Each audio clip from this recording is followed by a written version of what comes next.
Hello, want to make a quilt? Wonder if you can do it because, it's a really daunting idea because it's such a big project. You might wonder, where do I start and what do I need? And so this video is basically just showing you the things that you need to get started. So of course the main thing you're going to need is a sewing machine. Obviously in the past people have made things by hand, but I'm teaching quilting on the sewing machine. We're going to count that as the first big thing. And of course if you don't have one, that's a pretty big layout.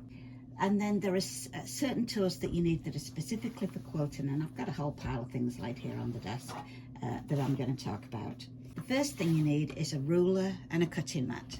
So these are not inexpensive items, but for the very basic quilt that you're going to start with, you really do need them. This is a smaller cutting mat. This is the one I actually take when I go to sewing groups. Underneath it is a much bigger size. You can only have 6. My sewing machine's actually standing on it, and I do usually use the bigger size when I'm at home. The ruler again is a pretty good size. You could have a small one and a big one, but you definitely need the big one. If you're cutting yards of fabric, you need a long length to cut with. And then the last thing to do with cutting is a rotary cutter. So this is excellent for cutting your fabric. You can cut with scissors, but it's a whole lot faster, easy to get straight lines. I think you really can't quilt without a rotary cutter. So you also need a couple of little things that don't cost as much. You'll for sure need an unpicking item, because after I don't know how many years of sewing and quilting, I still unpick quite a lot of stitches. So you also need a clipper for clipping threads, or a small pair of scissors for that. And I have scissors too.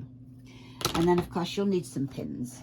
Any kind of pins will do, but quilting pins are usually longer. They're so tiny I don't think you can see on the camera, but they're usually longer than regular pins, and you probably do need the longer ones. And they're also finer, and finer is better. And then of course there's the fabric. So this is the whole fun part of quilting, getting the fabric.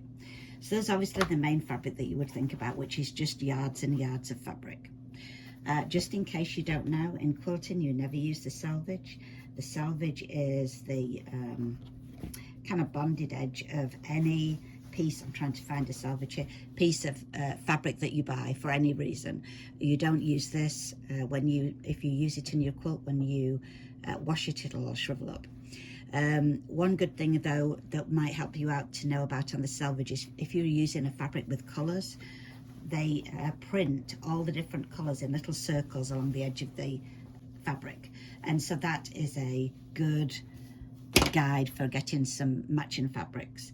And colour matching is not what I do best, so one of the things that I like to buy are these colour coordinated packs of fabric, and there are a few different styles. This one is commonly called a layer pack, or a layer cake, excuse me, and it is lots of different patterns of fabric that are already coordinated for you. These are 10 inches square, usually enough there to make a regular sized quilt or a lap quilt. You might need a little bit of extra as well. But fat quarters is another kind of pack that you might buy. These come in different sizes as far as how many pieces are in there. They are called fat quarters because it's 1 yard of material, and then that's divided into 4. So each piece will be about 18 inches by 20 inches, because the regular yardage of fabric is approximately 40 to 42 inches wide without the selvages. They do vary, it does vary just a little bit. But 1 fat quarter is 1/4 of a yard cut into a square, basically, of fabric. And then like this pack is for babies, and it's coordinated colours again. There's also this one. This is often called a charm square. Some of these do have a little name, different names. These are 5-inch squares, again already chosen for you to make into quilts. Probably not enough there to make a whole quilt. You probably need more fabric than that, unless it was for a baby quilt. You may get away with a baby quilt with it. And then lastly is the jelly roll. So these are like 40 strips of already cut fabric, 2.5 inches wide. I've already had this one open, so it's not rolled very neatly, but again, all colour coordinated. And you may not be able to guess that my favourite colour is blue, but I've got all my samples here that I have. Those are the main basic things that you need to make a quilt. Really, if you're going to start, the best thing is to make something really small and really easy to start off with.